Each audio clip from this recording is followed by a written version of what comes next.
Hey, what's up guys? I'm Glenn with DIY Creators, and it's been quite some time since I actually been in the shop. Been trying to get my shop back together ever since the hurricane came and passed. Well, we're back in business right now, and I'm gonna show you guys how to make a cool contour desk lamp today. But first, I'm gonna show you a quick rundown on it before we get into the build. Here's a quick rundown on the contour desk lamp. You can rock it with the base, or you can rock it without the base. And on the back side of the lamp, you have the on and off switch along with the power cord. It also have a nice warm 2-watt LED that gives you 120-degree light spread. So whether you're just looking to get some extra light on your desk, or you may need an accent piece, or you just want to be nice and just give a gift to someone, just stay tuned and I'll show you how it's made.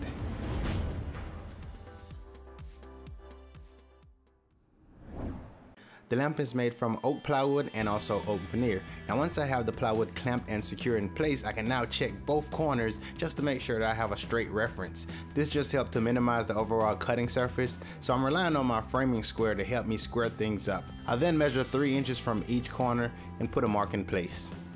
Next, I'm going to grab a paint can, or you can grab a bucket. No matter what it is, you just want to create that arch in the corner. Now, although this may not be 100% accurate when it comes to the shape for all that matter, I felt that this would help me improve technique and also give me the confidence to try different designs.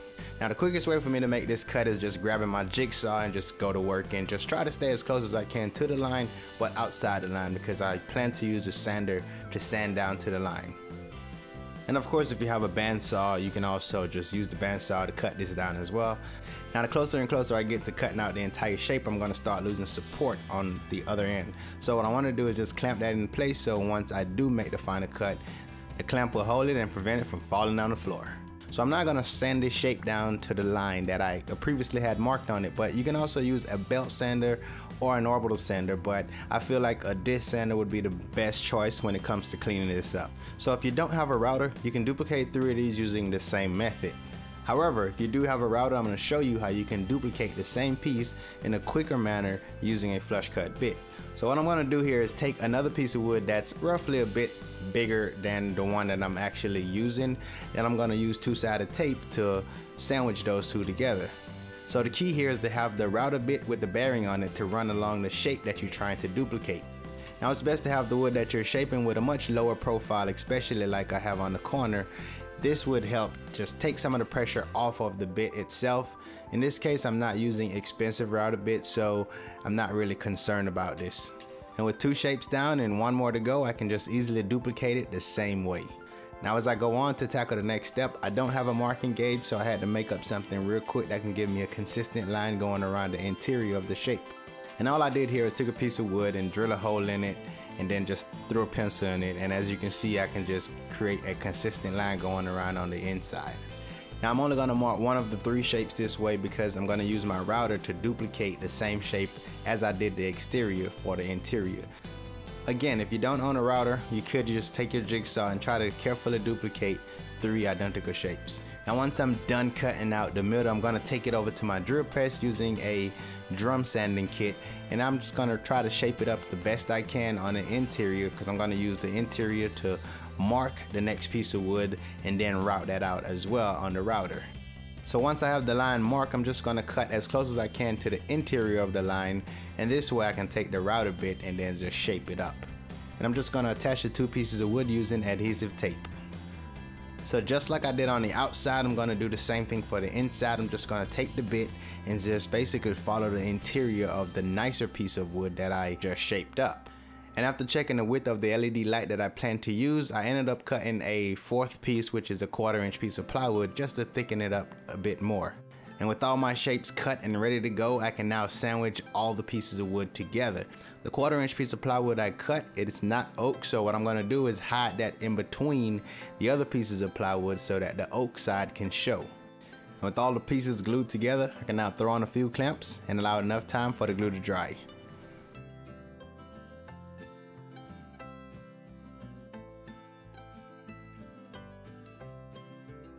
So now I'm going to cut the veneer down to be a little bit wider than the lamp itself, because I do want a bit of an overhang so I can shape it to the lamp.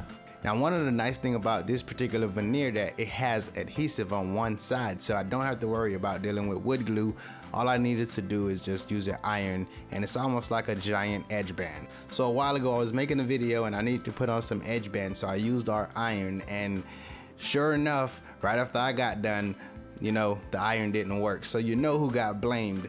So I went and bought a new iron, and while I was shopping for that, I found this little thing here, and it actually is a great iron to have in the shop, and you know, I ain't gotta worry about having the finger pointed at me anymore. So I'm no veneer expert, so this wasn't a walk in the park per se, but dealing with the corners was probably the most challenging part of this whole process. Now eventually I used my heat gun to help assist with the corners, and that actually worked out. And right where the lamp is going to be, this is where I decided to hide the veneer joint, and I put some wood filler in it as well. So while I'm at this point, I need to put the light in because I'm going to be wrapping the outside soon. So what I wanted to do is just drill the hole so I can pass the cable through. So these lights are not the easiest to find on the internet, and I have links to those in the video description, but these are some of the lights that I use in my platform bed. Now keep in mind, you can use strips of LEDs here and flush it right into the wood, route them in or cut them in however you can, and that would also help with the aesthetics of the lamp. So I'm going to route a channel on the outside, this way I can hide the wire within that channel. Now of course, if you don't have a router, you can use a chisel and also a razor. Use the razor to score a line and then take a chisel to notch it out. Now of course it won't be as clean, but who cares, you'll never see it. Now just pass the wire through the hole that we previously drilled, and then we're going to run that along the track. I'm also going to just screw this in while I'm at it right now, and I can't flush this light as I said before because you won't be able to get the cover on and off because it does screw on. So keep in mind, if you're interested in this light and you want to flush it, you may have to make your lamp a bit wider. Now hot gluing is really not needed, it just helps keep the wire out of the way while I'm trying to put on the veneer.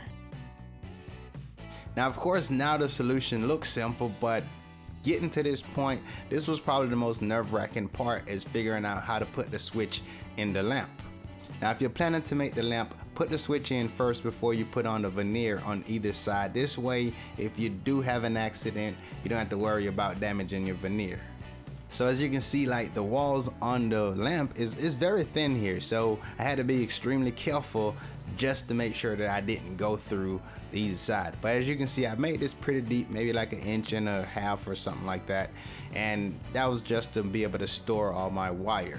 So now I'm going to use a 12-volt transformer, and I'm going to cut off the end of it. Now what I want to do is just drill a hole in the side and angle that right into the channel area of the wire storage. The hole for the wire to pass through is pretty tight. I had to use a pair of pliers to pull the wire out. And once the wire was out, I was able to split the two and pull them apart. And in most cases, the wire with the long stripes on them is more than likely going to be your positive legs. And this goes for the light and also the transformer. But before I continue, I'm going to tie a knot in the power wire so it can't be pulled out.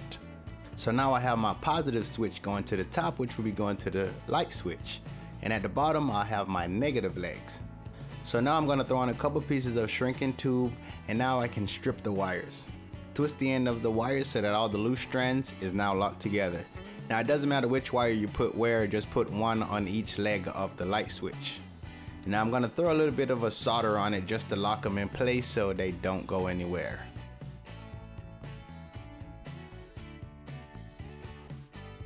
And with the soldering tube being done, I can now pull up the shrinking tube over each leg and then apply some heat to it and let the tube shrink.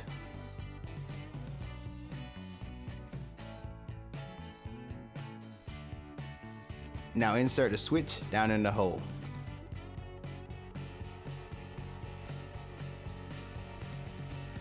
And with the positive legs being done, it's time to put our focus on the negative. So now we're gonna splice the two together and just gonna simply strip those, twist them together, and add a layer of solder using the soldering iron.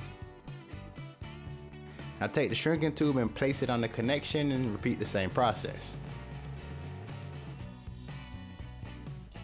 And now I can take the splice point and work it within the channel. Now one thing to notice, this is the bottom of the lamp and I want the veneer to meet up at the bottom. This way you don't see the two joints. And I'm just going to take the iron again and just simply apply heat to the veneer, and the adhesive should help stick to the wood.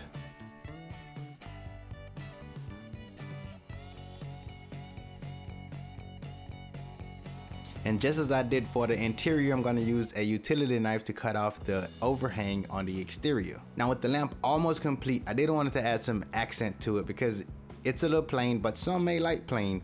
But what I wanted to do also was just create a base. I didn't want to permanently attach anything to the lamp because you have an option on whether you like the base or not.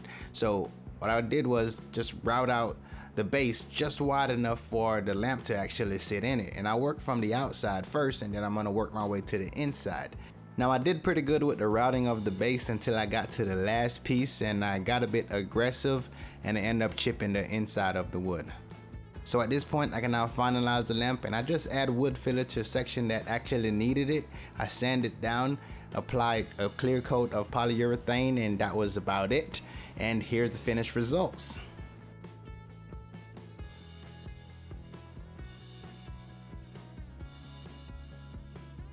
On the back side of the base, I did notch out an area so I have clearance for the light switch and also the power cable.